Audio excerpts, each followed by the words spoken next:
Hi guys, it's me ChazRHD and welcome to tonight's qualifying preview for, of course, the qualifying session tomorrow afternoon on the streets of Monte Carlo. Hope you guys are all doing well.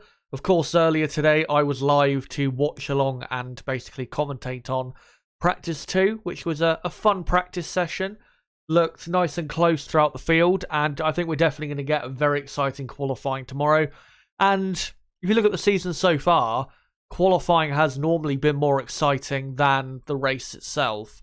So, yeah, I think tomorrow will be a fun day in Monaco, and we'll definitely get some surprises, some great performances, and yeah, cannot wait to see what happens tomorrow.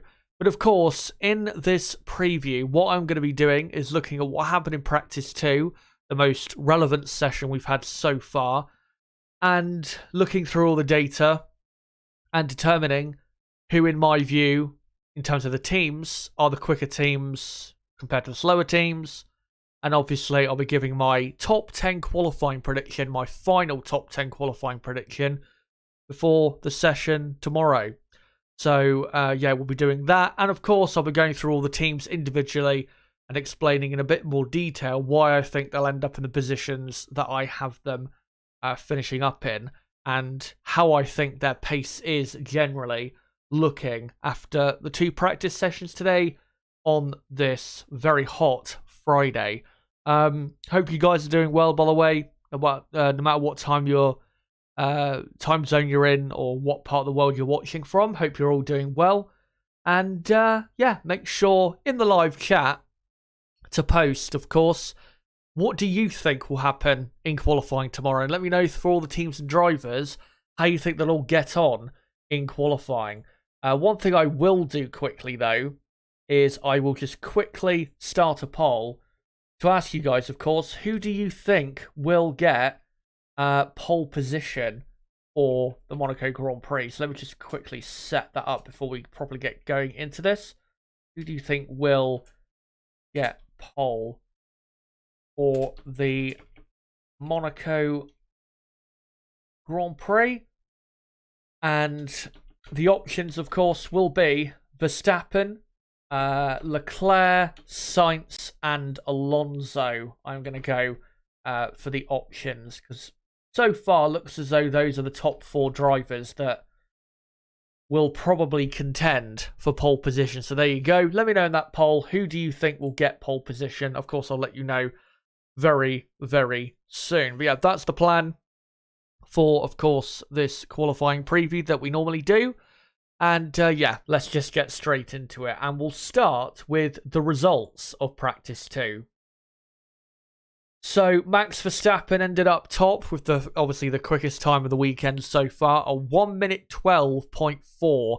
That is only just over a second slower than last year's pole position. Very impressive pace from not just Verstappen, but a lot of the front-running teams. So yeah, very quick pace so far. And at this rate, I would expect pole position to be probably a low 1 minute 10 or a mid 1 minute 10 at the absolute worst. Yeah, it's going to be very hot pace in Monaco tomorrow. But yeah, Charles Leclerc was second, only 0.06 of a second slower than Verstappen. Carlos Sainz was third, obviously crashed in Practice 2, but had a very good session and had very good pace throughout. Alonso ended up fourth, 0.2 of a second down, with Lando Norris in fifth, Lewis Hamilton sixth, Sergio Perez only seventh, and Perez really struggling today. Valtteri Bottas ending up in eighth, very impressive performance by him and especially Alfa Romeo, with Gasly ninth and Ocon 10th. And then for the rest of the field, it was Lance Stroll 11th, Stroll struggling quite a bit compared to his teammate, which is not necessarily a surprise, because, yeah, this is not really a great track for him. George Russell, though, P12, very disappointing day for him, compared to Hamilton, because this time last year in Monaco, he was ahead of Hamilton and quicker. So, yeah, very disappointing that Russell was outside of the top 10 and slower than Hamilton, quite a bit slower than Hamilton in both sessions. And the rest of the field, Zhou 13th, Magnussen 14th, Hülkenberg 15th, Tsunoda 16th, De Vries 17th, Piastri 18th, Albon 19th, and Logan Sargent in 20th. So those are the results of practice 2. Let's now get into the sector time data, where we can really see where certain teams are quick and where certain teams are not so quick. So in the first sector, which is mostly on throttle, and the corners are medium speed, I would say, in the first sector. It's not exactly the hardest first sector in the world, compared to other tracks, of course, and not as hard as the other 2 sectors here in Monaco. But Aston Martin, so far, the kings in that first sector, almost a tenth of a second quicker than Ferrari, and just over a tenth of a second quicker than Red Bull. Bit surprising that Aston Martin are so quick in the first sector, because I just didn't think that would be the sector where they would be at their strongest. But so far, that's how it's playing out. I thought the final sector would be their strongest sector because of how good their car is in the slower speed corners, but not quite playing out that way so far. And then, yeah, after that, you've got Mercedes not too far behind, having a decent pace, I would say, for the first sector. And then Haas looking very good in the first sector with Alfa Romeo. AlphaTauri also looking pretty decent. McLaren and Alpine quite far down in 8th and 9th, and Williams 10th. And as you'll see, with all of the sector times, Williams the slowest team in all of the sectors. In terms of McLaren and Alpine not being so quick in this final sector, or not final sector, the first sector, the only thing I can think of is that maybe they're just running quite a bit more wing, maybe, than Haas and Alfa Romeo. I'm not sure, but I just can't really think of another reason why McLaren and Alpine would be, a tenth and a half slower than Haas and Alfa Romeo in this first sector. The first sector is pretty simple, so yeah, bit of a surprise really. They're lacking that pace, but yeah, for the first sector, Aston Martin and Ferrari looking very good, and also, again, Haas and Alfa Romeo. But then we come into the middle sector. The middle sector is the most important sector in Monaco because it is by far the longest and has a vast array of types of corners. You've got very slow corners, a couple chicanes, one slow, one quick, and yeah, some very tricky high-speed corners. And you've got, a couple, I guess, straights as well, even though they're quite short. So yeah, the middle sector here in Monaco, the most vital. And in that middle sector, it is Ferrari who are the kings through there, which is, I think it's surprising they are the quickest team in the middle sector so far. But it's not surprising that they are this quick in the middle sector, if that makes any sense. Because their car, through high-speed corners and just on-throttle sections, is a very, very good car. The types of corners they don't like, Ferrari, is normally the slower speed stuff rather than the high-speed stuff. So, again, it's not a massive surprise they're so quick in the... or they're quick, rather, in the middle sector. But for them to be quicker even than Red Bull is a bit surprising, I have to say. But Red Bull still looking pretty competitive. Aston Martin a tenth down on Ferrari. Again, lacking the speed, and high speed I think is the issue there. Maybe they can work on that overnight. And then you've got Alpine and McLaren not too far behind Aston Martin, but quite clearly ahead of the team, the Mercedes team, and really the 2 top teams from the midfield pack for this weekend. In that middle sector, Alpine and McLaren basically on the same pace and quite a bit quicker than Mercedes in that middle sector. And again, with the middle sector being the most important sector, if you can really show some good pace here, then I think it does set you up well for the rest of the lap. So yeah, Alpine and McLaren looking pretty good. Mercedes have work to do. I know obviously they've had a load of upgrades put on the car, and they're trying to get used to it, learn about these upgrades, understand how the car works. But yeah, they need to try and limit the damage this weekend because they're clearly not as quick as Ferrari, Red Bull and Aston Martin around this track. So yeah, 4th best team really is the best they can hope for. can't see them getting anywhere near close to the top 4 on the grid, to be honest. AlphaTauri looking decent. Pretty much on the same pace of Alfa Romeo, not too far behind Mercedes. Haas, surprisingly slow in the middle sector. Would have thought they would have been a tenth or two quicker, to be honest. And then Williams once again at the back. And then the final sector, of course, has a couple really important corners, but it is, again, quite short compared to the middle sector. The middle sector. And in that final sector, it is McLaren who are the quickest team by half a tenth over Ferrari. Red Bull just behind them. Bit surprising that Ferrari are quicker than Red Bull in this final sector, I have to say. But as I said earlier in my Practice 2 stream, Red Bull don't tend to show their maximum in practice, or as close to their maximum as what other teams do, like Ferrari. So, yeah, I expect Red Bull to be a bit better tomorrow. Aston Martin, very surprising that they were 4th best only in this final sector, where I would have thought they would be at worst 2nd best. So a lot of work to do on the car again overnight. If they really want to get pole position, then they've got to make improvements, because at the minute I don't think they've got the car to do so. To get pole position. Mercedes looking better in the final sector, and I mean it's a decent final sector, I would say, for Mercedes, but nothing special. Good final sector for Alfa Romeo. Bit surprising that Alpine are so slow in the final sector compared to McLaren, almost quarter of a second. I'm sure in qualifying tomorrow that will come down if McLaren still have an advantage over Alpine in the final sector. But yeah, bit slow, I have to say, there from Alpine compared to McLaren. AlphaTauri looking okay. Haas, again, not very good.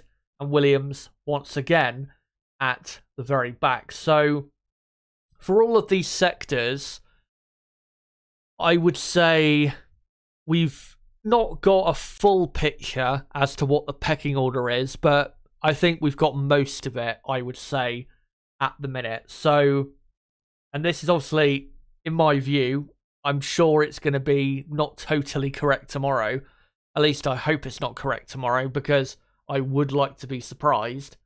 Yeah, the pecking order, I think, for qualifying will be Red Bull quickest, Ferrari 2nd, Aston Martin 3rd, and then I'm going to say Alpine 4th, Mercedes 5th, McLaren 6th, Alfa Romeo 7th, and then probably Haas 8th, AlphaTauri 9th, Williams 10th. I think that is what the pecking order will be in qualifying tomorrow. The areas where I could really go wrong with that prediction is from, say, 4th best team, which I think will be Alpine, back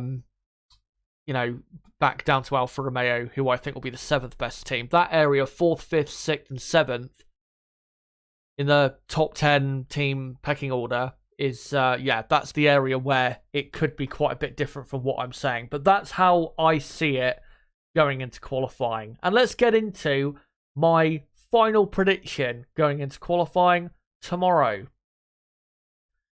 So, I have gone Max Verstappen to get pole position, and to get pole position for the first time in his career at Monaco. Of course, he did start leading the pack in 2021, but he did not actually get pole position, did Max Verstappen. Charles Leclerc will be close behind in 2nd, but Red Bull will just have too good of a car in all of the areas of the track for Ferrari to be able to take pole position for the 3rd consecutive race here in Monaco. Carlos Sainz will be just behind in 3rd, just ahead of Fernando Alonso in 4th, with Sergio Perez in 5th. Reason I've gone Perez 5th is because he just seems to not really be coping that well this weekend with the Red Bull compared to Verstappen. And yeah, I think he will be in P5. And then I'm going to go Lewis Hamilton in 6th place, with Gasly 7th and Norris 8th. Now you may think, Chaz, why have you just said you think Alpine are quicker than Mercedes, but you think Mercedes will be ahead of them on the grid? Well, that's because Lewis Hamilton, simple as that. Lewis Hamilton will get the best out of that Mercedes car, whatever's there. Pierre Gasly, he's very quick in qualifying, but I don't think he'll be able to quite get enough out of the car to be ahead of Lewis Hamilton on the grid, and it will be very close between all of those teams. So, yeah, that's why I think Hamilton will be ahead of Alpine and McLaren on the grid, because Lewis Hamilton will make the difference and showcase why, obviously, he's a much better driver than someone like Pierre Gasly. But Gasly will be in P7, still a good position if they were to get that. With Norris in 8th, Russell, I think, will be 9th. And I think, yeah, because of his struggles so far, I think he is in for a pretty poor race weekend. I hope I'm wrong, but I think that's probably going to be the case, unfortunately. And then completing the top 10 is Esteban Ocon. I think it'll be in P10. Of course, notable omissions from this top 10 are Oscar Piastri in the McLaren, who is, well, struggling a lot. And I don't see him in the top 10 at all. I think Piastri, the best he could probably do is like a 13th or something. I don't see him anywhere near the top 10. But of course, the Aston Martin of Lance Stroll is another notable omission from my top 10. And the reason that is because Stroll has been, so far this weekend, a lot slower than Alonso has. And I think he will be definitely in the fight in that midfield with Hamilton, Gasly, Norris, Russell, Ocon, maybe also Piastri as well. And that's where he'll be this weekend. And I think he'll struggle in qualifying. We know, obviously, qualifying is not his strong suit. He'll get knocked down Q2. And then probably struggle either to score a point, or if he does, it'll be maybe a 9th or a 10th at best for the Canadian. But, yeah, that's how I think qualifying will go. Let me know in the chat whether you agree or disagree or not. I'd be interested to hear what you guys have to say, of course. Before, though, we get onto the teams individually, and I, and I go through how I think they'll do. Couple things we need to get into first. Firstly, the next 2 pieces of content on my channel, just want to let you guys know about. Tomorrow, I will be live at 11:15 a.m. UK time. But firstly, the Practice 3 watch-along, then the watch-along of the F2 sprint race, and then we'll finish it up with a qualifying watch-along, of course, for F1. And then that stream should be lasting until about 4:30 p.m. And then on Sunday, of course, UK time still, I will be live for the race preview at 12 p.m. That's 2 hours before the race starts. And then, obviously, we're doing the watch-along of the race. Nib should be around for that as well. And then we'll be doing a reaction to the race as well. So make sure to come along to those 2 pieces of content coming up tomorrow and Sunday. And again, if you are new to the channel, don't forget to subscribe for more content like this. And don't forget to smash the like button to, of course, help the channel grow. I can see currently we're on 9 likes. Let's try and get up to like 20 likes if we can in the next, 10-15 minutes. And get the likes up on this stream. But, yeah, before we get onto the teams for proper, I want to get into upgrades, because there has actually been quite a few upgrades this weekend. So let me just get it up on my screen, and then of course I'll be able to show you guys on the screen. Let me just get it all up if I can. And yeah, here you go. Right. And right. So hopefully this should work. And I'm sure you guys can see this now. So this is the FIA list of all the upgrades that have been brought for the Monaco Grand Prix.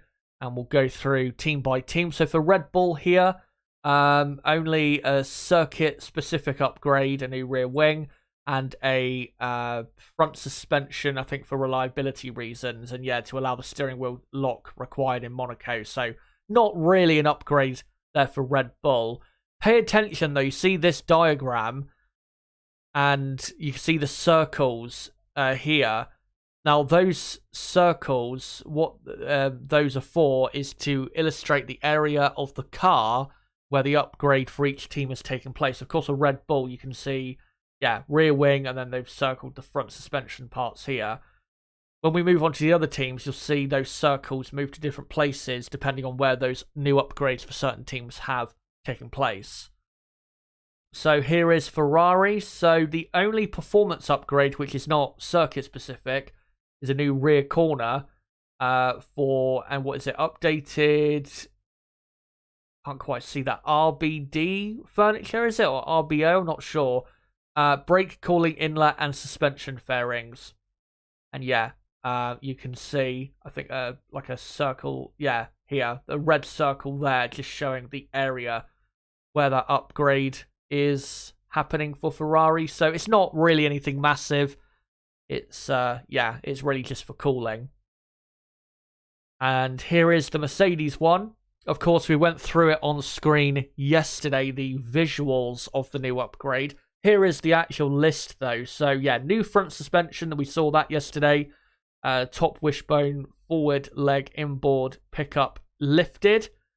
We went through that yesterday. Floor fences, change in fence camber. Side pod inlet. Again, we saw the new side pod. There's also a new engine cover upgrade, which I also showed, I believe, yesterday. New rear wing as well. Increased camber rear wing flap, it says. And a new rear corner. And it says second cascade of cake tin winglets added. So you can see with the circles here why people are basically calling it a B car, because, yeah, multiple areas of the car upgraded for this Grand Prix, obviously. From now on, not just circuit specific. Here is Alpine. I will be able to show the actual visual Alpine, one of the Alpine upgrades in a moment, which is this side pod inlet that it says here. And it says wider side pod with deeper gully. Again, I'll be able to show that to you guys in a few moments' time. But also new front suspension, a realignment of wishbone, push rod, and track rod fairings. Floor edge in conjunction with the aforementioned side pod update. There is a small floor edge cutout. So an update to the floor to, go with the side pod as it says. And then the other two are just circuit specific stuff. And then there is a couple other things, a couple other teams rather that brought upgrades. McLaren rear corner lower winglet end plate. That's the only performance one. And here's Alfa Romeo. Alfa Romeo, I forgot to say this because I did actually see it on Twitter before I went live for my Practice 2 watch along. So Practice 1, they did the session as normal. Then for Practice 2, Alfa Romeo bolted on a load of these new performance upgrades. And that is probably why Alfa Romeo were quite a bit quicker than we expected in Practice 2. I remember Valtteri Bottas ended up in 8th place. And yeah, these are the upgrades that they have put on the car from now on. New engine cover with a different shape and different connection to the top of the floor. A new design for the floor edge and fences. New design for the floor body, so they've really upgraded the floor area, and a redesigned rear suspension covers. So yeah, and also redesigned rear brake ducts. So yeah, Alfa Romeo have massively upgraded this car. Given their lack of budget, I know Audi are kind of helping them at the minute, but yeah, given their lack of budget, this is probably going to be one of their final upgrades of the season, and let's hope it does work for them. This is Aston Martin. They've had 3 upgrades, performance upgrades. Front suspension, the upper wishbone has a slightly modified twist distribution. And you can see here the area that they're talking about. Front corner, the lower deflector plan view incidence, I think it says, has been adjusted within the legal limits. And also rear suspension, small detail changes to the rear suspension fairings to alter section incidence. So these upgrades from Aston Martin are, even though it's 3 upgrades, they're quite small. They're not going to make a massive difference, I don't think. But if it makes the car quicker, that's all that matters. For Haas F1, a couple ones. Front wing. Also, I've got a new visual for the front wing I'll be able to show you guys in a moment. They've now the new front wing they've got is essentially a straight copy of the current Ferrari front wing. Of course, we know Haas and Ferrari do tend to have a similar looking car. Yeah, evolution of the four profile geometries along the front wing span has been modified. What they're talking about there is the front wing winglets, which again I'll show you guys in a moment. And also front suspension. It says, performance mechanical setup. Few modifications at the front suspension geometry will be introduced for next Monaco race, which obviously is this weekend. So there you go. Plenty of upgrades, and I will just quickly get up those couple pictures of the Alpine and Haas upgrade quickly, so you guys can see those visually. And yeah, so let me show the Alpine one. Here's the Alpine upgrade. It is a new wider side pod with a deeper gully, kind of Aston Martin style. And yeah, with this side pod, it does look... It's not a straight copy of the Aston Martin. The Aston Martin is a bit more flatter, straighter in terms of the direction of the side pod, but it is definitely more like the Aston Martin side pod than what Alpine obviously had previously. So yeah, just continuing to obviously improve on that area, and as time goes on, pretty much all the teams are going to be going in the direction of Red Bull and Aston Martin in terms of designing their side pod. So yeah, you have that. And this, yeah.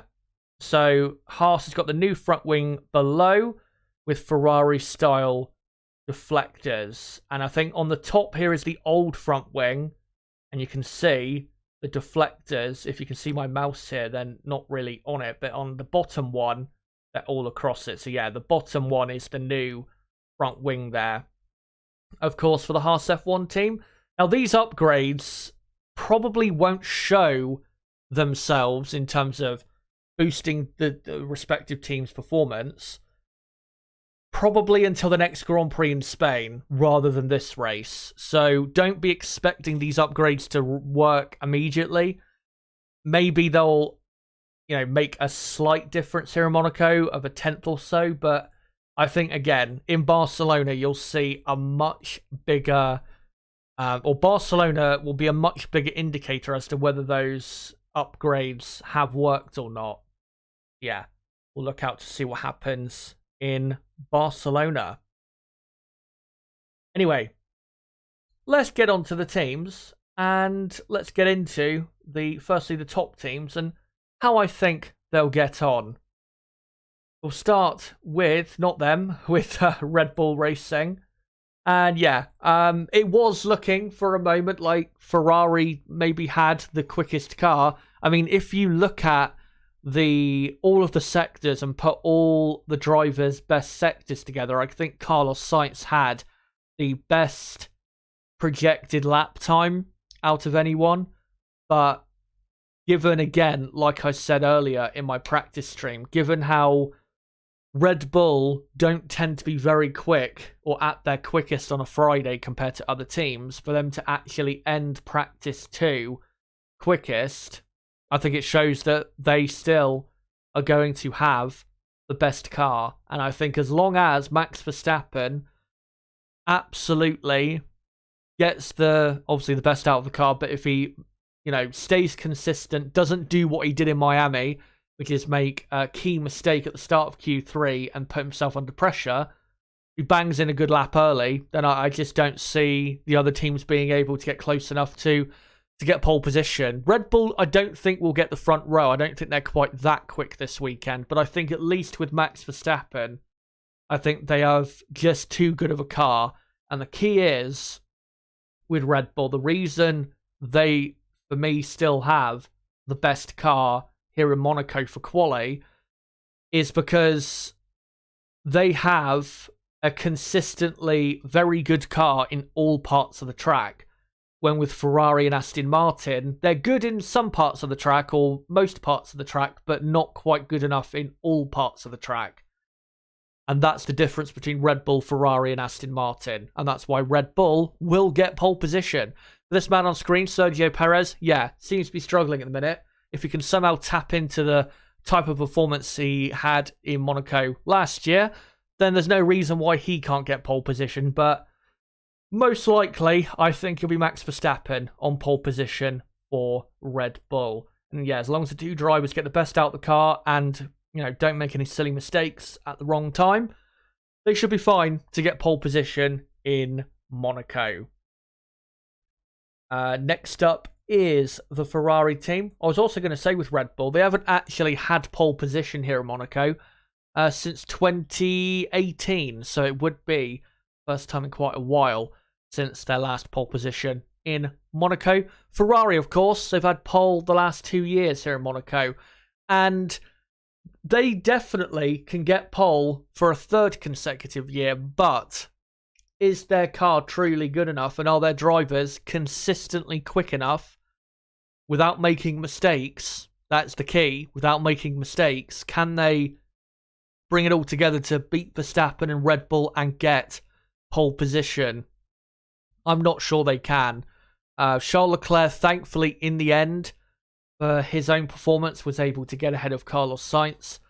But Ferrari looking very, very quick. There's no doubt about it. They look, not in all parts of the track, very, very quick, but in most of the track, I would say they've got very good speed, and they will be right there with Red Bull, able to fight for pole position.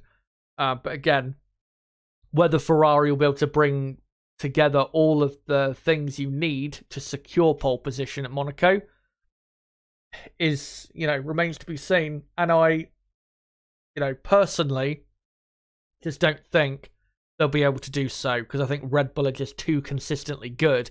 Of course, Max Verstappen is a driver who, is very good at delivering when he absolutely has to. When the two Ferrari drivers, not necessarily the case all the time with them, but they're right in the fight for pole, and it's absolutely possible that they could end up with their third consecutive pole position. And of course, if they did get pole, then they've got to deliver a win, because they should have won really the last two Monaco Grand Prix, but haven't been able to do so for whatever reason.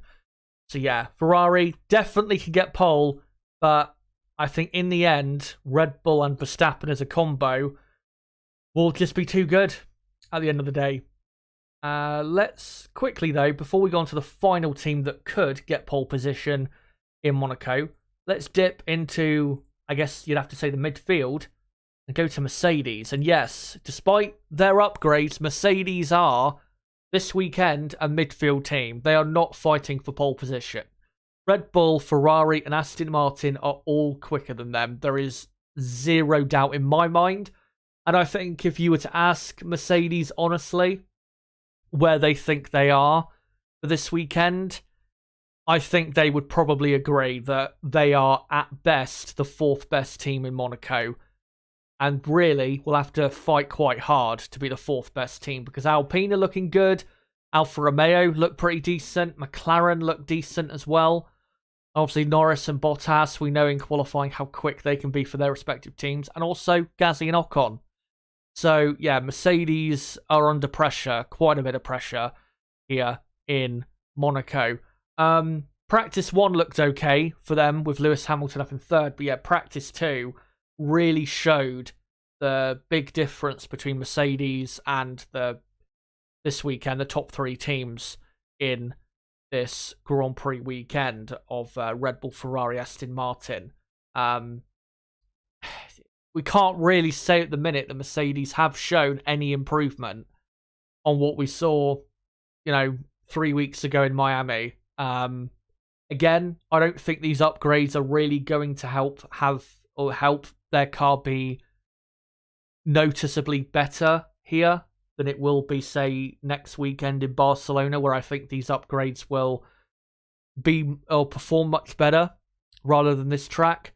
But I think I just don't want to get people's hopes up with Mercedes, because it would be very easy for me to sit here and say, well, not the greatest day, but they've got these upgrades on the car, and surely we can expect something.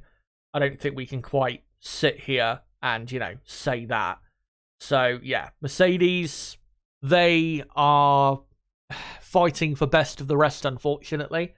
As I said earlier, I think Lewis Hamilton will qualify in 6th place because I think he'll produce a great lap in Q3 to make sure he beats both Alpines, both McLarens, and his teammate, George Russell, and even Lance Stroll on the Aston Martin. And that's why he'll be on the 3rd row of the grid. The George Russell man on screen, yeah, he's having a struggle so far, and the struggle is the setup. He's just not quite getting on with the setup of the car at the minute. Lewis Hamilton, though, did say, I think earlier, that the car feels not too bad. So I guess that's a positive. But again, we won't really know how these upgrades are working until next weekend. So can't really talk about the upgrades at the minute in terms of their, what they're doing for the Mercedes team. But it's going to be a very tough fight for Mercedes to get onto the 3rd row of the grid. They may not even get onto it because, of course, Lance Stroll in the Aston Martin, if he can pull out much better pace, then really he should be ahead of both Mercedes, both Alpines, both McLarens, so on and so forth, but be behind, of course, the 2 Red Bulls, 2 Ferraris, and his teammate. So it's going to be a difficult day for Mercedes, and the reality is, at the minute, and I know in Miami, they were, much quicker in the race, and they ended up with a really good result of 4th and 6th. But really, at the minute, they're a midfield team. They're not a front-running team. Because, they don't even have a prayer at the minute of finishing on the podium. So I don't really see how right now we can say that they're a front-running team. And it's going to take a while, to be honest, for them to be a proper front-running team that can even hope to win races, never mind get on the podium. So, yeah. Tough days at Mercedes, but I'm sure it will get better. And the final team we'll go to before we come to you guys in the chat is, of course, Aston Martin. And yeah, we'll quickly go through the man on screen, Lance Stroll. Yeah, Stroll struggling quite a bit, looks about 5 to 6 tenths of a second a lap slower than his teammate. Not really a surprise, but that will see him probably at the back end of the top 10, if not getting knocked out of the top 10 and knocked out in Q2, which would be very bad for him. Even with a very good strategy, I think Stroll would struggle quite a bit to get into a really good points position for the race. So yeah, Lance Stroll really not looking that good at all. But for his teammate Fernando Alonso, Alonso is looking fine. There's no real issues with him. He's not, I don't think he's I don't think he can do any more really than what I've seen so far this weekend. I just think so far, from what I've seen, Aston Martin don't have the car to fight for pole position. I think Ferrari are legitimately quicker than them, unless Aston Martin can do something overnight to the setup to try and close that gap. And I think Red Bull also are quicker than them.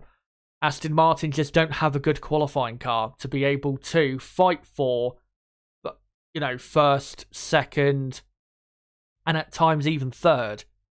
So, yeah, I think Alonso, the absolute best I can see for Alonso is third. I cannot see him on pole position. Really hope I'm wrong. Because it would be amazing to see him get pole and then, maybe win the race on Sunday. But, yeah, most likely third is the best I can see for him. And even that wouldn't be the worst result in the world. Because remember, of course, Ferrari, they're, 24 points behind them in the championship. Mercedes are their closest team, to them in the championship in the fight for second. Mercedes, 6 points behind. So if Alonso can get on the podium and Mercedes have a poor race and finish in 7th and 8th place or worse, then Alonso would have done a good job for the team, even though he wouldn't be able to get the victory. So it wouldn't necessarily be a bad result. But yeah, looking at Aston Martin at the minute, the only thing that could see them, I think, get on pole position is, again, if they can make some make some improvements overnight with the setup. But if they can't, then yeah, I think they're third best team really for qualifying. Not necessarily for the race, but of course, what your pace is in the race doesn't really matter, does it? Because it's all about grid position here in Monaco. But before we go on to the other teams, let's come to you guys in the chat. So let me know, guys, how you think the teams are going to do, how you think the drivers are going to do, who do you think will be on pole position? Again, let me know, and I will read out your comments in just a moment. Just want to say again, don't forget to subscribe for the content coming up tomorrow and on Sunday. And as well, don't forget to smash that like button, of course, to show support for the channel. Currently on 21 likes. Let's try and get up to 30 likes if we can in the next, I don't know, 10, 20 minutes or so. But before I come to you guys, because in Western Europe it is very hot at the minute. I mean, in Monaco it was like 30 degrees today. And here in my part of the UK, it's like 20 degrees. Yeah, I do need to have a quick drink of water, so I'll be back with you guys in just a second.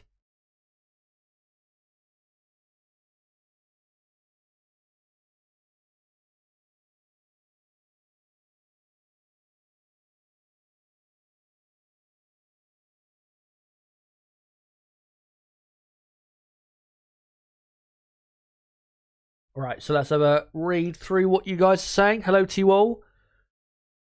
Greg Martinez says, damn, track is too small for those cars. True. Really hope that, yeah, in the future we can get these cars a lot smaller, because that is, I mean, Monaco has never been easy for overtaking. Let's be honest here. It's never been easy to overtake in Monaco, but it was a bit easier when the cars were a lot smaller, put it that way.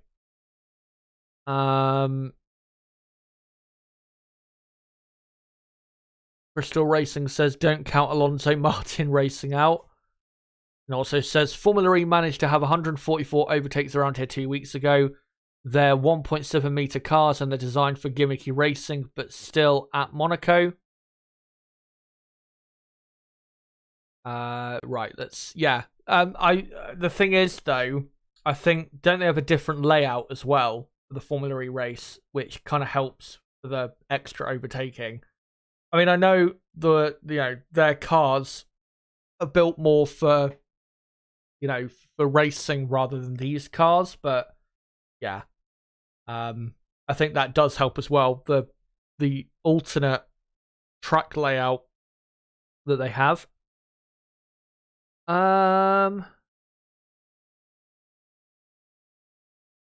Let's find some comments here if I can. Seragara says, McLaren certainly deserve to be trashed. There was a time they went 4 consecutive years with 0 podiums. If Ferrari ever had 1 year with no podiums, we'd be ripped up. Yeah, McLaren, yeah. They did have a very bad time, did the McLaren team. But, I mean, these days, in the last few years, when I say the last few years, I mean the last, 3-4 years, they've looked a lot more, or a lot closer to where they should be, but they're still not, quite there. Obviously, with this new wind tunnel coming and new simulator, you'd think it would help McLaren close the gap to the front-running teams, but, yeah, McLaren, obviously, still a midfield team, and for the foreseeable future, they will probably remain as that. But, say Regara goes on, does he go on to say anything more? No, I don't think so. But yeah, McLaren, I think even though they've improved in the last few years, I think they still deserve absolutely a level of criticism, because I think they've really, since the start of 2022, they've missed the boat to join the front-running teams. And my hope and even expectation was that after the progression they made from, say, the start of 2019 until the end of 2021, where they actually built a car for 2021 that could get on the podium a few times and even win a race. And, they probably should have won more than one race in 2021. all they needed was that extra jump up to join those top teams like Red Bull, Ferrari, and Mercedes, and now obviously Aston Martin. But they just didn't get the car right for 2022 and these new regulations, and it is still costing them to this day. And obviously, they let go of James Key, who they felt his design just wasn't working, and they've decided to go in a new direction when it comes to design. That so far seems to be working, but not massively. So, yeah, it's going to be a slow road, maybe, to success. Let's see. But I don't think you're going to see a massive difference in McLaren's performance, really, until the start of next season. Because what McLaren are trying to do at the minute is exactly the same as what Mercedes are trying to do. Basically trying to polish a turd. Because the fundamental car is shit. And this season, with aerodynamic upgrades, they will have to try and improve on what is, at the end of the day, shit. And they won't really be able to make that massive jump at the earliest until start next season. So that's why McLaren, at the minute, maybe they have improved by a tad after their upgrade to the floor area we saw in Baku, which was already a month ago. Amazing to think it was already a month ago. Yeah, it's going to take time for McLaren to really improve in a way that people are satisfied with. So, yeah, if you're a McLaren fan, you need to be very patient, very patient. This season, McLaren are just going to be a midfield team. But if they can improve their car well enough during this season, then I don't see why they can't end the can't end the season well and then start next year in a much better place. But at the minute, their big rival, of course, is Alpine, and Alpine have a fundamentally better car, and they have Alpine had a fundamentally better car since the start of 2022. Right, let's find some other comments here.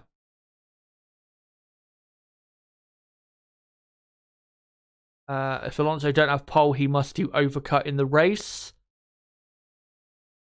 I'm sure that's an option, but it depends from where he starts from as to whether that will, as to whether it will, actually work. Because if you try to do an overcut from like 4th or 5th place, by the time those cars that you're trying to overcut pit, he might be too far behind to actually gain enough time to then come out ahead or anything like that. So, yeah, needs to get a good grid position if he's going to pull that off.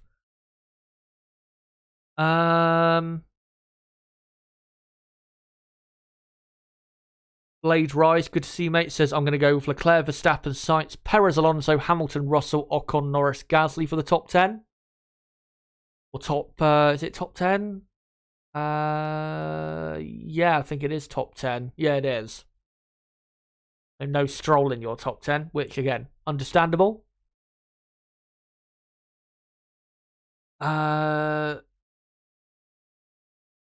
Miss Marquise saying it's autumn in Queensland, where I'm in Australia. Hello to you. And it's a bit cold at 20 degrees, lol.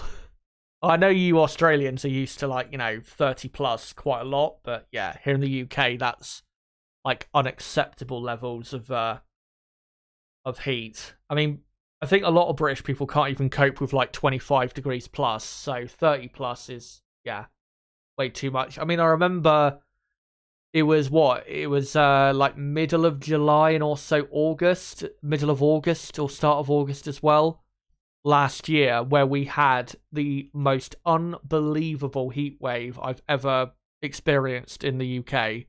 I think it was the first one in, middle of July. It was like around the time we had the French Grand Prix, if you remember.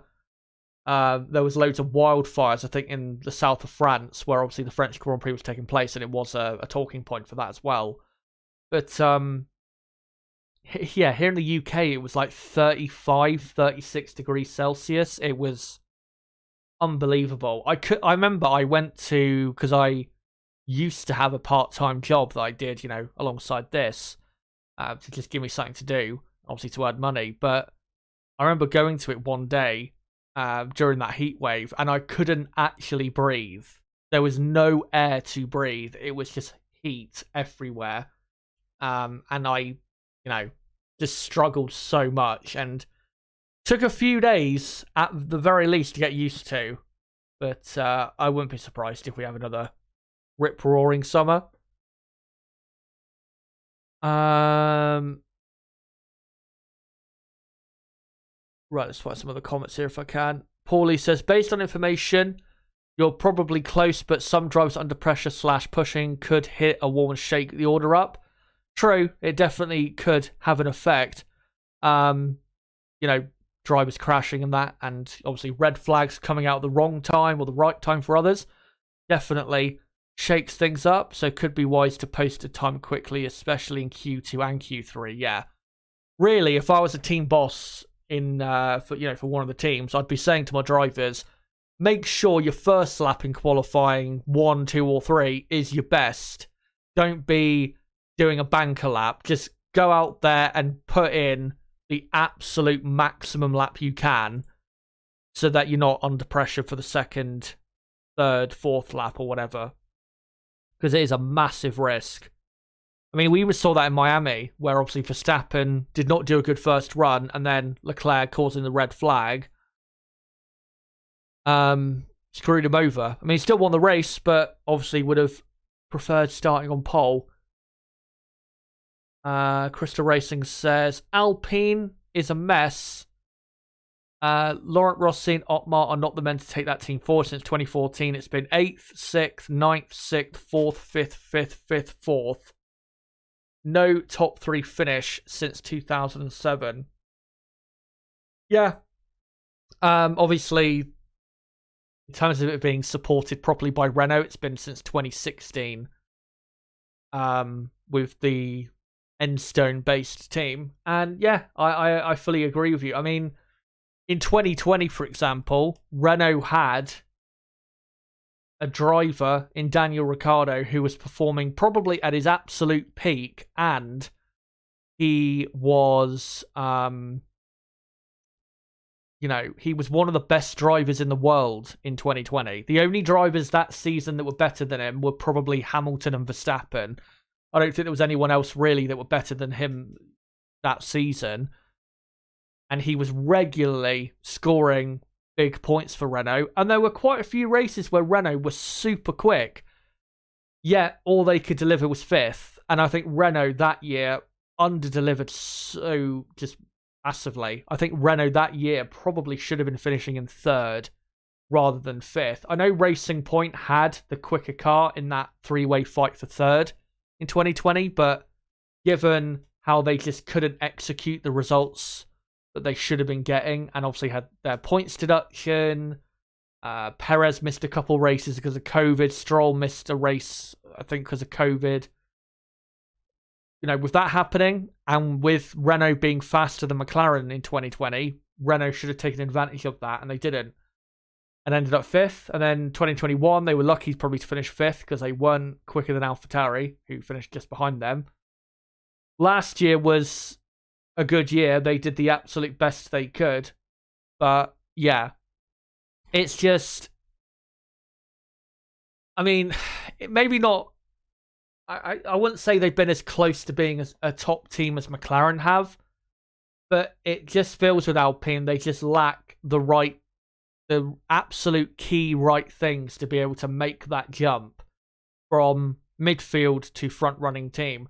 And the thing is, this season, I think they've got, maybe not in qualifying all the time, but in the races, I think so far this season, most of the time they've had front running pace. The issue is they've got 2 drivers in their car who are not consistently getting the best out of what is there, which of course is what they had last season. They had Fernando Alonso, who consistently got the maximum out of the car, say 85-90% of the time. And that's a big reason why Alpine this season, despite having a good car, are behind McLaren in the championship, because they just don't have that driver who can consistently bang in the results to get them or to have them be in the position they should be in. And let's be honest, if it wasn't for Fernando Alonso's consistent great performances last year, Alpine would not have finished in 4th place. McLaren would have. Because, I mean, I like Esteban Ocon. He's a good driver, but he's not Fernando Alonso level. He just isn't. And neither is Pierre Gasly. So I think that really is the big area with Alpine at the minute. What they're missing is a superstar level or superstar caliber driver. Of course, they could have had it with Oscar Piastri, who definitely has the potential to be that, but they fucked him around and then he, left. And that's why they've ended up with what they've got. And Crystal Racing also saying in the chat, I can't help but think almost everyone is ploughing resources into 2024 already. Feels like 2002 all over again. Yeah, it's a shame. It is a shame. But with the way Formula 1 is now, where you can't just keep upgrading your car and throwing, $500 million a season at your car in terms of development, you have to do that, really. You have to, try and upgrade and improve the car how you can in the first, say, 6 months of the season. And then after that, you've got to just focus on next year and try and, be a step ahead of where you were the season before. But one thing that's not helping is you've still got teams on the grid that are needing to make fundamental changes to the chassis and their whole design concept for their cars. Teams like Mercedes, McLaren, Ferrari as well, because they have fundamental issues with their car, which is why they are still not able to win races right now. And because of that, that's why those teams are having to look to the future to try and close the gap to Red Bull, because their issues are not just small issues, they're fundamental issues, which is why they are nowhere near the level of Red Bull at the minute. But if those teams, Mercedes, McLaren, Ferrari, next year make the big improvements that really they have to on their chassis and their design concepts, there's no reason that they can't close the gap next season. But yeah, we'll see. Anyway, let's go on to the rest of the teams because, been live for about an hour and I don't want to be live for too long tonight. So let's just fly through the rest of the teams. Hold on. Now go on to Alpine. This is basically their home race. Obviously, there is no French Grand Prix on the calendar anymore. This is their closest home race. So, Gasly and Ocon looking both very quick. 9th and 10th they were in practice 2. Ocon was in the top 10 in practice 1 as well. So Alpine look good. Not in all the sectors do they look super quick, but yeah, I think once they hook up the lap, I think there is absolutely a good car there and a very good pace there. And I think you will see Alpine have both cars in the top 10. I think they definitely will have both cars in the top 10. Along with probably Mercedes as well. And I think they'll be fighting Mercedes and McLaren for best of the rest after the top 3 teams of Red Bull, Ferrari, and Aston Martin. So, yeah, Alpine looking good. And as long as their 2 drivers can get the absolute maximum out of themselves and the car, then there is very good results, for this Grand Prix ahead of them. And I think definitely a 3rd row grid position is possible for them. No doubt about it whatsoever. Whether they do get it or not, different story, but it's possible. But my prediction is Gasly will be in P7, very close to Hamilton in 6th, but in the end will just be beaten by the better driver, essentially, to 6th place. And then with Esteban Ocon in 10th, the reason I've gone for him in 10th is because not just as of late, but really this season, Esteban has not been that good in qualifying. He's only had like 1 or 2 qualifying sessions where I feel like he's actually done a properly good job, which would probably be Bahrain and Saudi Arabia. But yeah, really since Melbourne, he's not really done a good job, has Ocon. I don't actually think he's been in Q3 since the Saudi Arabian Grand Prix. So, yeah. Esteban is not having a great time in qualifying at the minute. Pierre Gasly really is leading the team forward in terms of qualifying. And obviously Gasly is ahead of Ocon in the championship. And I would say that Pierre has been a better driver this season. So Esteban has got to step up his performances because he's not been that good so far this season and hasn't delivered quite to the potential of, what he has. But yeah, I think both cars get into the top 10. And yeah, I think Gasly will be the main Alpine driver contending. And yes, 7th, if he was to get that Gasly, that would be a very good result, because if they maintain that type of position and, Esteban can grab a point or two, then it will see them most likely jump ahead of McLaren in the championship. So yeah, would be brilliant if he could manage that.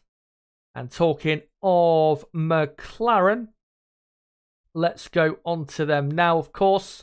Special Monaco livery. And I got to say, again, I like this livery better than their actual permanent livery. I think it's better.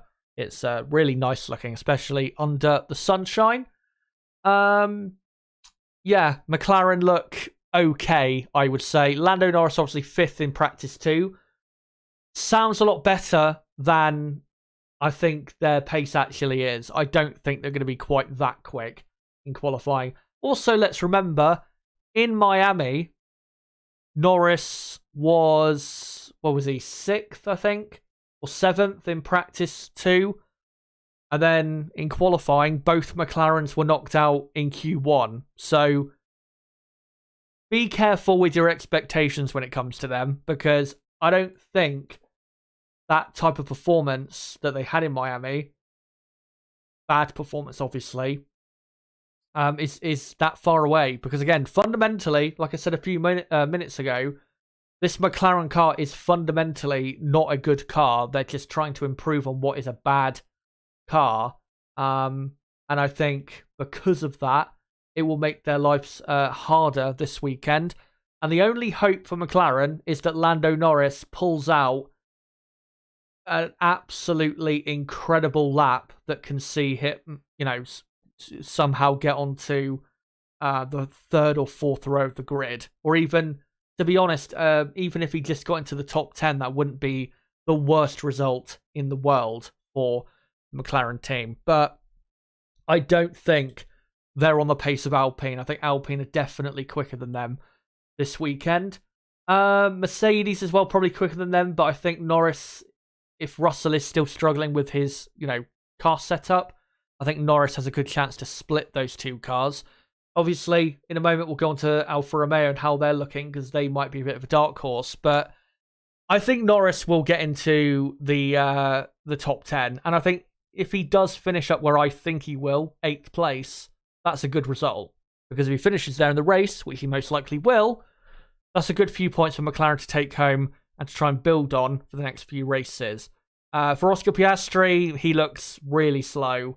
Yeah, like I said earlier, best he can hope for is a Q2 appearance, but there's no way Piastri gets into Q3. He just doesn't have any pace this weekend. Alfa Romeo, again, dark horse and the surprise package, I would say, of the weekend so far. Once they put their new upgraded parts on, Valtteri Bottas was in 8th place, and Alfa Romeo looked a bit better than they've been so far this season. Now, again, I don't think anyone's upgrades are going to have its full effect this weekend. I think you'll see the full effect of those upgrades next weekend in Barcelona. But if these upgrades are responsible for that bit better pace, then Alfa Romeo are looking good going forward. For Valtteri Bottas, of course, it's hard to say with him how he'll do in qualifying here in Monaco, because most of the time, Valtteri has not been that great in Monaco qualifying. There's been a couple sessions for Mercedes where he did, I'd say, the best he could have done. He was, on the front row in 2019, very close to getting pole position. Probably would have got pole position had he not made a mistake on his final lap that day. He was running in second place in 2021. 2017, he was, I think, running in third for a while, which was really the best he could have done. But on a consistent basis, Valtteri has never really been, super quick here in Monaco. So it's hard to say whether he will actually keep up that pace. So what I think will happen is Valtteri will just miss out and end up outside of the top 10. For this man on screen, Zhou Guanyu, disappointed with his pace so far. If Valtteri's in the top 10, up in 8th place, Zhou really has to be not too far behind. And when I mean not too far behind, I mean maybe 2 positions, 3 positions at worst behind, not 5, I think he was, positions behind. So, yeah, need to see a bit more from Zhou than what we saw today. And also, back in Miami, I thought Zhou put in quite a poor performance as well, where Valtteri had a good qualifying, got into the top 10. Car was definitely good enough for the top 10, but Zhou was nowhere near his teammate, so need to see a bit more from him. But yeah, look out for Alfa Romeo. With this new upgraded car, there's definitely something better going on here compared to what we saw, say, a month ago. And let's just finish up with the final 3 teams. Haas F1, obviously they've got their new front wing upgrade. You can see it here on the screen. Yeah, so far they look to be one of the 3 slowest teams. I just don't see how they get into the top 10. Kevin Magnussen looks quicker than Hülkenberg, which is expected. But yeah, I just don't see how Haas are going to be really that much quicker than what we say expected coming into the weekend. I didn't think they were going to be really in the top 10. I thought they'd always be outside the top 10. Yeah, Haas about where we thought they would be. And they'll probably end up getting, I don't know, probably both cars into Q2, but it just won't be, 11th or 12th, or 11th and 12th. It'll be probably 14th, 13th, something like that for the Haas F1 team. AlphaTauri, they don't look good, but they don't look terrible. I think that's probably the best thing I can say for them. The only good thing I can say is that it's good to see Nick de Vries almost on the pace of his teammate, not too far behind. Of course, has raced here plenty of times, so you'd think he would have some sort of confidence around this track. But yeah, it's good to see a bit better performance from the Dutchman, but I don't see any positivity coming out of this team this weekend, unless we get loads of retirements on Sunday, or Tsunoda somehow pulls out amazing qualifying laps tomorrow and gets a bit lucky with when red flags are when the red flags come out and yellow flags. I just don't see where AlphaTauri, can get really that good of a result. And for Williams, you may think they're the slowest team, and I think they probably still are, but we have to remember, before his crash in practice 1, Alex Albon was in P10. Would he have finished there had it not been for his crash causing a red flag that brought an early end to the session? Who knows? But I think Albon may be capable of getting out of Q1, but most likely I think Williams have got the slowest car here. Of course, we know very slippery in a straight line. It's not got too bad downforce, but it's just not very good. And this track is just the opposite of a type of circuit that they want to obviously have very good performance. So yeah, that's why Alex Albon is probably their only hope of having some sort of okay result. But yeah, Williams are most likely the slowest team. But do watch out for Alex Albon, because there is a possibility he could cause a real shock.